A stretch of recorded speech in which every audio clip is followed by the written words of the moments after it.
യേശു ക്രിസ്തുവിൻ്റെ പരിശുദ്ധമായ നാമത്തിൽ എല്ലാ പ്രിയപ്പെട്ടവർക്കും മോർണിംഗ് പുതിയൊരു പ്രഭാത വചന ധ്യാനത്തിലേക്ക് സ്വാഗതം.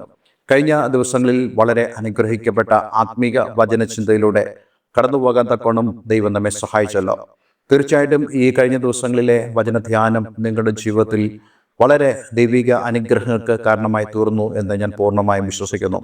ഞാൻ നേരത്തെ തന്നെ നിങ്ങളോട് എല്ലാവരോടും പറഞ്ഞതുപോലെ അബ്രഹാമിൻ്റെ ഒരു കഥ നിങ്ങളോട് സംസാരിപ്പാനല്ല ഞാൻ ആഗ്രഹിക്കുന്നത്, മറിച്ച് അദ്ദേഹത്തിൻ്റെ ജീവിതത്തിലൂടെ ദൈവം എങ്ങനെയാണ് ഇടപെടുന്നത്, അതേപോലെ തന്നെ നമുക്കുള്ള ആത്മീയ സന്ദേശം എന്താണ് എന്നുള്ളതാണ് നമ്മൾ ഈ വേദഭാഗങ്ങളിലൂടെ എല്ലാം തന്നെ മനസ്സിലാക്കുവാൻ ശ്രമിക്കുന്നത്. തീർച്ചയായിട്ടും ആ ആത്മീയ സന്ദേശങ്ങൾ എല്ലാം തന്നെ നമ്മുടെ ജീവിതത്തെ കൂടുതൽ രൂപാന്തരപ്പെടുത്തുവാൻ, അതേ ദൈവഹിത പ്രകാരം നമുക്ക് ജീവിപ്പാൻ സാധിക്കും എന്നുള്ളതാണ് ഞാൻ പൂർണ്ണമായി പ്രതീക്ഷിക്കുന്നത്. നിങ്ങളുടെ ജീവിതത്തിൽ അപ്രകാരം അതിന് സാധ്യമാണ് എന്ന് ഞാൻ പൂർണ്ണമായും വിശ്വസിക്കുന്നു. കഴിഞ്ഞ ദിവസങ്ങളിൽ നമ്മൾ പ്രധാനമായി കണ്ടത് ദൈവം അബ്രഹാമിനെ അനുഗ്രഹിപ്പാൻ ഇറങ്ങി വരുന്നതായ വളരെ പ്രധാനപ്പെട്ട ഒരു സന്ദർഭം. 3 പുരുഷന്മാർ, അതിൽ ഒരാൾ അതേ മനുഷ്യപുത്രൻ, അതേ കർത്താവ് യേശു ക്രിസ്തുവിൻ്റെ ഒരു അവതാരമായിട്ടാണ് വേദപണ്ഡിതന്മാർ വിശേഷിപ്പിക്കുന്നത്. ആ വ്യക്തിയാണ് അബ്രഹാമിനോടും സാറായിയോടും സംസാരിക്കുന്നത്. കഴിഞ്ഞ നാളുകളൊക്കെ ദൈവം അബ്രഹാമിനോട് ആവർത്തിച്ചതായ ആ വാഗ്ദത്തങ്ങളെ നിവൃത്തീകരിക്കുന്ന വളരെ സുന്ദരമായ നിമിഷങ്ങളിലൂടെയാണ് നമ്മൾ ആ വേദഭാഗങ്ങളിൽ കടന്നു പോകാൻ തക്കവണ്ണം. അപ്പോൾ ദൈവത്തിൻ്റെ വാഗ്ദത്തം എത്രത്തോളം താമസിച്ചാലും ദൈവം അത് നിവർത്തിക്കാതിരിക്കില്ല. ദൈവത്തിൻ്റെ വാഗ്ദത്തങ്ങൾ ദൈവത്തെ പോലെ തന്നെ അതേ നിത്യമാണ്, ദൈവത്തെ പോലെ മാറ്റമില്ലാത്തതാണ്, ദൈവത്തെ പോലെ തന്നെ അത് നിറവേറുന്നതാണെന്ന് നമുക്ക് മനസ്സിലാക്കുവാൻ തക്കവണ്ണം ദൈവം നമ്മെ സഹായിക്കുന്നല്ലോ.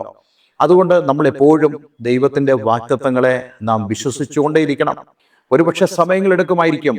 നമ്മുടെ ജീവിതത്തെ ദൈവം രൂപാന്തരപ്പെടുത്തിക്കൊണ്ടിരിക്കും. ആ സമയങ്ങളിൽ ദൈവത്തിൻ്റെ വാഗ്ദത്തങ്ങൾ താമസിക്കുമ്പോൾ ഒരു കാര്യം മനസ്സിലാക്കിക്കോണം, ദൈവം ആ സമയങ്ങളിൽ നമ്മെ രൂപാന്തരപ്പെടുത്തിക്കൊണ്ടിരിക്കും. എന്തിനു വേണ്ടി? നമ്മെ അതിനു വേണ്ടി തയ്യാറാക്കുവാൻ ആണ് ദൈവം പരിശ്രമിക്കുന്നത്.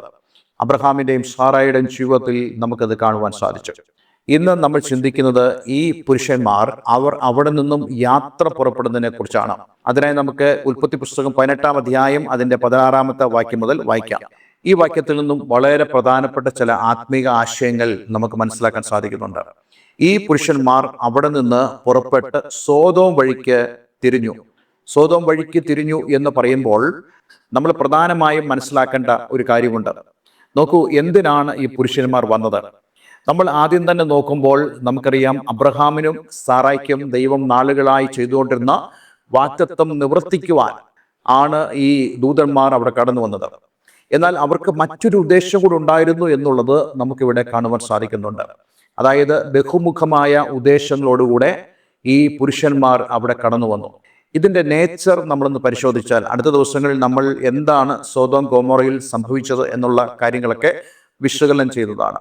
പക്ഷേ നമുക്കെല്ലാവർക്കും അറിയാവുന്ന പോലെ സോദോം ഗൊമോറ എന്ന ആ ഇരട്ട നഗരത്തെ അതിൻ്റെ പാപ അവസ്ഥയിൽ, അതിൻ്റെ പാപം ദൈവത്തിൻ്റെ സന്നിധിയിൽ വളരെ വലുതായി തീർന്നപ്പോൾ അതിനെ നശിപ്പിക്കുക എന്നുള്ള ഉദ്ദേശത്തിലാണ് ഈ ദൂതന്മാർ അവിടെ കടന്നു വന്നത്.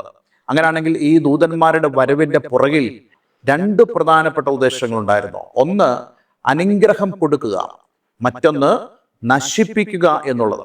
നോക്കൂ, ഇത് നമ്മെ കാണിക്കുന്നത് ദൈവം അനുഗ്രഹിപ്പാൻ മാത്രമല്ല, ദൈവം നശിപ്പിക്കുവാനും കഴിയുന്നവനാണ് എന്നുള്ള ചിന്ത. നമ്മുടെയൊക്കെ ജീവിതത്തിൽ ഈ ഒരു ചിന്ത വളരെയധികം ആവശ്യമാണ്. പലരും ആഗ്രഹിക്കുന്നത് ദൈവം സ്നേഹവാൻ മാത്രമാണ്, ദൈവം അനുഗ്രഹിക്കുന്നവൻ മാത്രമാണ് എന്നുള്ള ചിന്തയിലേക്ക് ശ്രദ്ധ കേന്ദ്രീകരിക്കുവാനാണ്. പക്ഷേ അങ്ങനെയല്ല വിശുദ്ധ വേദവസ്തം പഠിപ്പിക്കുന്നത്. അവൻ നമുക്ക് നല്ലവനാകുമ്പോൾ തന്നെ അവൻ ശിക്ഷിക്കുവാനും കഴിവുള്ളവനാണ്, നശിപ്പിക്കുവാനും കഴിവുള്ളവനാണെന്ന് നമുക്ക് കാണുവാൻ കഴിയുന്നുണ്ട്.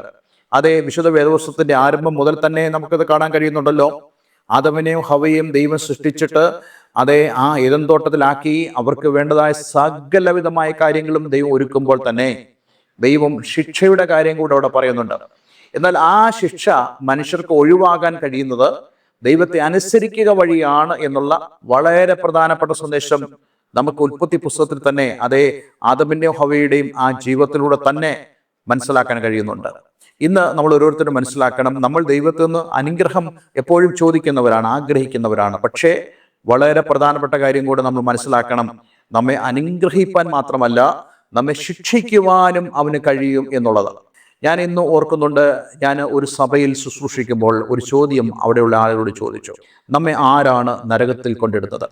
എല്ലാവരും പറഞ്ഞു, സാത്താനാണ് നരകത്തിൽ കൊണ്ടിടുന്നത്. എല്ലാവരുടെ ഉത്തരം അതായിരുന്നു. പക്ഷേ വിശുദ്ധ വേദോസത്തിന്റെ അടിസ്ഥാനത്തിൽ ഞാനോട് പറഞ്ഞു, സാത്താനല്ല നമ്മെ നരകത്തിലിടുന്നത്, നമ്മെ നരകത്തിലിടുന്നത് ദൈവമാണ്. കാരണം വിശുദ്ധ വേദപുസ്തകം പറയുന്നു, നമ്മുടെ ദേഹത്തെ മാത്രമല്ല ദേഹിയം കൂടെ കൊന്ന് നരകത്തിൽ തള്ളിയിടുവാൻ കഴിയുന്നവനെ തന്നെ നിങ്ങൾ ഭയപ്പെടുവിൻ. അപ്പോൾ അങ്ങനെയാണെങ്കിൽ നമ്മളുടെ ആത്മാവിനെ കൊല്ലുവാൻ, അതേ നരകത്തിൽ തള്ളിടുവാൻ കഴിയുന്നവനായ ദൈവം നമ്മെ ശാരീരികമായി രക്ഷിക്കുവാനും അതേസമയം തന്നെ നമ്മെ നരകത്തിലേക്ക് തള്ളിടുവാനും കഴിവുള്ളവനാണെന്ന് വിശുദ്ധ വേദപുസ്തകവും അടിവരയിടുന്നുണ്ട്. അതുകൊണ്ട് നമ്മൾ എന്ത് ചെയ്യേണ്ട? സാത്താനെ ഭയപ്പെടേണ്ട, മറിച്ച് നമ്മൾ ഭയപ്പെടേണ്ടത് ദൈവത്തെയാണ്. നോക്കൂ, രണ്ട് രീതിയിൽ നമ്മൾ ദൈവത്തെ സമീപിക്കണം. ഒന്ന്, ദൈവം സ്നേഹവാനാണ്, ദൈവം അനുഗ്രഹിപ്പാൻ കഴിവുള്ളവനാണ്. മറ്റൊന്ന്, ദൈവം ശിക്ഷിപ്പാൻ പ്രാപ്തിയുള്ളവനാണ്. അപ്പോൾ ഒരു നാണയത്തിന്റെ രണ്ടു വശം എന്ന പോലെ തന്നെ ഈ ഒരു ചിന്ത നമ്മുടെ ഉള്ളിലുണ്ടെങ്കിൽ ദൈവത്തെ നമുക്ക് സ്നേഹിക്കുവാനും അതേസമയം തന്നെ ദൈവത്തെ ഭയപ്പെടുവാനും സാധിക്കും. നമുക്കെല്ലാവർക്കും അറിയാം നമ്മുടെ ഈ കുടുംബത്തിന്റെ പശ്ചാത്തലം. എൻ്റെ ചെറുപ്പകാലങ്ങളിൽ ഞാൻ ഓർക്കുന്നു, ഞാൻ എൻ്റെ പിതാവിനെ വളരെ ഭയപ്പെട്ടിരുന്നു. അതിൻ്റെ പ്രധാനപ്പെട്ട കാര്യം, ശിക്ഷിക്കുന്ന കാര്യത്തിൽ പിതാവിന് ഒരു ഒത്തുതീർപ്പും ഉണ്ടായിരുന്നില്ല എന്നുള്ളതാണ്. എന്നാൽ അതേസമയം തന്നെ പിതാവിൻ്റെ സ്നേഹവും ഞാൻ അനുഭവിച്ചിരുന്നു. അതുകൊണ്ട് തന്നെ എനിക്ക് പിതാവിനെ സ്നേഹിക്കുവാനും പിതാവിനെ ഭയപ്പെടുവാനും കഴിഞ്ഞു എന്നുള്ളതാണ് വളരെ പ്രധാനപ്പെട്ട കാര്യം. എൻ്റെ പിതാവ് 26 വർഷങ്ങൾക്ക് മുമ്പ് ഈ ലോകത്തു നിന്ന് മാറ്റപ്പെട്ടു. നമ്മളൊരു കാര്യം മനസ്സിലാക്കണം, നമ്മളുടെ പിതാക്കന്മാരെല്ലാം തന്നെ ദൈവത്തിൻ്റെ ഒരു സാദൃശ്യം അവരുടെ ജീവിതത്തിലുണ്ട്. ഞാൻ നിങ്ങളോട് പറയുന്നത് ദൈവതുല്യമായ സാദൃശ്യം എന്നുള്ളതല്ല, മറിച്ച് ദൈവം എങ്ങനെയാണോ അതിനുള്ളതായ ഒരു പ്രധാനപ്പെട്ട തെളിവ് നമ്മുടെ പിതാക്കന്മാരിൽ ഉണ്ടാകണം. അവർക്ക് അങ്ങനെ ആയിരിക്കാൻ വേണം. അതായത് അവർ സ്നേഹിക്കുന്നവരായി തീരണം, അതേസമയം തന്നെ അവർ ശിക്ഷിക്കുന്നവരുമായി തീരണം. അപ്പോൾ ദൈവത്തിൽ നമുക്ക് ഈ സ്വഭാവം കാണുവാൻ സാധിക്കും. അതുകൊണ്ട് നമ്മൾ ദൈവത്തെ ഭയപ്പെടണം. പക്ഷെ നിർഭാഗ്യവശാൽ ഇന്ന് പലരും ദൈവത്തെ സ്നേഹിക്കുന്നവൻ ആയി കാണാനാണ് ആഗ്രഹിക്കുന്നത്. ദൈവം ശിക്ഷിക്കും എന്നുള്ള കാര്യത്തെക്കുറിച്ച് അവർ ഒരിക്കലും ചിന്തിക്കുന്നേയില്ല. അങ്ങനെ ഒരു ചിന്തയിലൂടെ അവർ കടന്നു പോകുന്നേ ഇല്ല എന്നുള്ളത് വളരെ വാസ്തവമാണ്. അതുകൊണ്ട് എന്താ സംഭവിക്കുന്നത്? ദൈവഭയം മനുഷ്യരുടെ ഇടയിൽ കുറഞ്ഞു വരുന്നതായ ഒരു കാലഘട്ടത്തിലാണ് നമ്മൾ ജീവിക്കുന്നത്. നമ്മളുടെ പിതാക്കന്മാർ അവർ മക്കളെ സ്നേഹിക്കണം, അതേപോലെ തന്നെ അവരെ ശിക്ഷിക്കണം. അതേപോലെ തന്നെ ദൈവം നമ്മെ സ്നേഹിക്കുന്നു, നമ്മെ ശിക്ഷിക്കുന്നു എന്നുള്ളതായ ഒരു ചിന്ത നമ്മളിൽ ഉണ്ടെങ്കിൽ നമ്മൾ തീർച്ചയായിട്ടും ദൈവത്തെ ഭയപ്പെടുവാൻ ഇടയായിത്തീരും.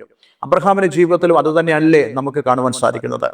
താൻ ദൈവത്തെ സ്നേഹിച്ചു, കാരണം ദൈവം തന്നെ സ്നേഹിക്കുന്നെന്ന് തനിക്ക് മനസ്സിലായി.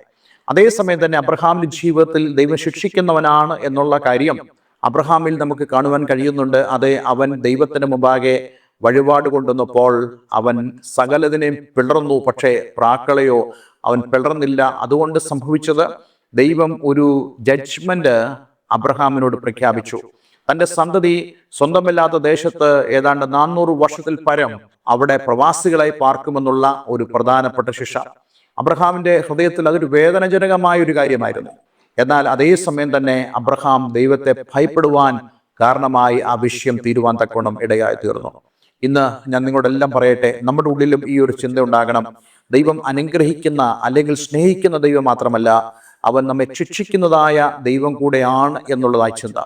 നോക്കൂ, ഇവിടെ ഈ ദൂതന്മാർ എവിടേക്ക് പോകുന്നു? സോദോം വഴിക്ക് തിരിഞ്ഞു. ഞാൻ നേരത്തെ പറഞ്ഞ പോലെ 2 പ്രധാനപ്പെട്ട ലക്ഷ്യം അവർക്കുണ്ട്. ഒന്ന്, അബ്രഹാമിനെയും സാറായെയും അനുഗ്രഹിക്കുക, ഒരു പൈതലിനെ അവർക്ക് കൊടുക്കുക എന്നുള്ള ലക്ഷ്യവും, അതേസമയം തന്നെ സോദോം ഗൊമോറയുടെ പാപം ദൈവസ്ഥനിൽ എത്തിയത് കൊണ്ട് അവരെ ശിക്ഷിക്കുക എന്നുള്ള ഉദ്ദേശം കൂടെ അവിടെ ഉണ്ടായിരുന്നു. എന്നിട്ട് ഈ ഒരു വേദഭാഗത്തിന് മുമ്പ് തന്നെ സോദോം ഗൊമോറയുടെ അവസ്ഥ എന്തായിരുന്നു എന്ന് വിശദീകരിക്കുന്നുണ്ട്. അതായത് അബ്രഹാമും ലോത്തും അവിടെ പോയി പാർത്തപ്പോൾ തന്നെ ആ ദേശത്തിന്റെ സ്വഭാവം എന്താണെന്ന് ഉൽപ്പത്തി പുസ്തകം 13-ാം അധ്യായം അതിന്റെ 12-13 വാക്യങ്ങളിൽ നമുക്ക് കാണുവാൻ സാധിക്കുന്നുണ്ട്. അബ്രഹാം കനാൻ ദേശത്ത് പാർത്തു, ലോത്ത് ആ പ്രദേശത്തിലെ പട്ടണങ്ങളിൽ പാർത്ത് സോദോം വരെ കൂടാരം നീക്കിയടിച്ചു. സോദോം നിവാസികൾ ദുഷ്ടന്മാരും യഹോവയുടെ മുമ്പാകെ മഹാപാപികളും ആയിരുന്നു. 51-ാം സങ്കീർത്തനം അതിന്റെ 4-ാം വാക്യം നമ്മളിങ്ങനെ വായിക്കുന്നുണ്ട്. നിന്നോട് തന്നെ ഞാൻ പാപം ചെയ്തു. ഞാൻ പാപം ചെയ്യുന്നത് എൻ്റെ സഹോദരങ്ങളോടല്ല, എൻ്റെ ദേശത്തോടല്ല ഞാൻ പാപം ചെയ്യുന്നത്, ദൈവത്തോട് തന്നെയാണ് എന്നുള്ള പ്രധാനപ്പെട്ട ചിന്ത. ഒരുപക്ഷെ നമ്മളൊരു പാപം ചെയ്യുമ്പോൾ മറ്റൊരാൾ നമ്മോട് കൂടെ ഇൻവോൾവ് ആയിരിക്കാം. നമ്മൾ ചിന്തിക്കുന്നത് ഞാൻ അവരോടാണ് പാപം ചെയ്തത്, അവരെന്ത് വിചാരിക്കും, അല്ലേ? നമ്മൾ പാപം ചെയ്തത് അല്ലെങ്കിൽ നമ്മൾ തെറ്റ് ചെയ്തത് അവർ കണ്ടപ്പോൾ തീർച്ചയായിട്ടും ഞാനും അവരും തമ്മിൽ ഒരു പിണക്കത്തിലേക്ക്, ബന്ധത്തിൽ ഒരു വിള്ളൽ വന്നതുപോലെയുള്ള അനുഭവങ്ങളുണ്ട്. നമുക്ക് അവരോടുള്ള കമ്മ്യൂണിക്കേഷൻ വളരെ കുറഞ്ഞു പോകുന്ന ഒരു അനുഭവമുണ്ട്. പക്ഷെ പലരും അവിടെ ദൈവത്തെക്കുറിച്ച് ചിന്തിക്കാറില്ല. പക്ഷേ ഇവിടെ ദൈവത്തിന്റെ വചനത്തിൽ അതേ 51-ാം സങ്കീർത്തനത്തിൽ ദാവീദ് പാടുന്നു, താൻ ഒരു പാപം ചെയ്തപ്പോഴാണ് താൻ ഈ ഒരു വേദഭാഗം പറയുന്നത്. താൻ പറയുന്നു, ഞാൻ ദൈവത്തോട് തന്നെ പാപം ചെയ്തു. ഒരു കാര്യം നമ്മളെല്ലാവരും മനസ്സിലാക്കണം, നമ്മൾ പാപം ചെയ്യുമ്പോൾ ഒരുപക്ഷെ നമ്മൾ കാണുന്നത് നമ്മുടെ കൂട്ടരെ ആയിരിക്കാം, നമ്മുടെ ഭാര്യ അല്ലെങ്കിൽ നമ്മുടെ ഭർത്താവ്, നമ്മുടെ കുഞ്ഞുങ്ങൾ, നമ്മൾ ഇടപെടുന്നതായ ആളുകൾ. പക്ഷെ ഒരു കാര്യം മനസ്സിലാക്കണം, നമ്മൾ പാപം ചെയ്യുന്നത് ദൈവത്തോടാണ്. നമ്മൾ അക്കൗണ്ടബിൾ ആയിരിക്കുന്നത് ദൈവത്തോടാണ്. അതുകൊണ്ടാണ് അവിടെ പറയുന്നത്, ഞാൻ നിന്നോട് തന്നെ പാപം ചെയ്തു, നിനക്ക് അനിഷ്ടമായുള്ളത് ഞാൻ ചെയ്തിരിക്കുന്നു. സംസാരിക്കുമ്പോൾ നീ നീതിമാനായും വിധിക്കുമ്പോൾ നിർമ്മലനായും ഇരിക്കേണ്ടതിന് തന്നെ.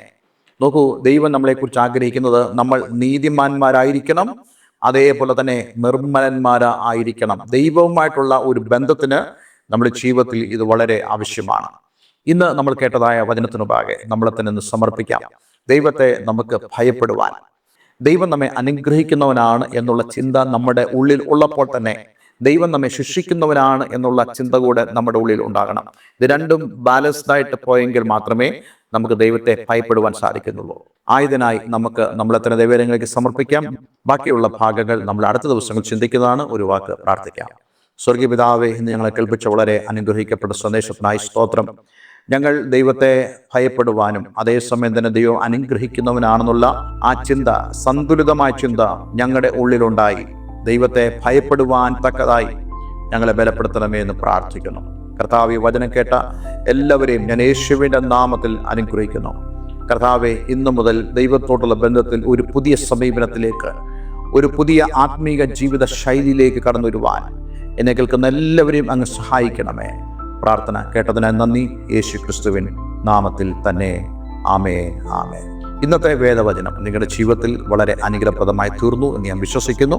ദയവായി ഈ സ്ക്രീനിൽ കാണുന്ന ഫോൺ നമ്പറുകളിൽ ഞങ്ങളെ വിളിക്കുക. നിങ്ങളുടെ പ്രാർത്ഥനാ വിഷയങ്ങളെ ഞങ്ങളെ അറിയിക്കുക. എല്ലാവരും ദൈവം അനുഗ്രഹിക്കട്ടെ. Have A nice day. God bless you all.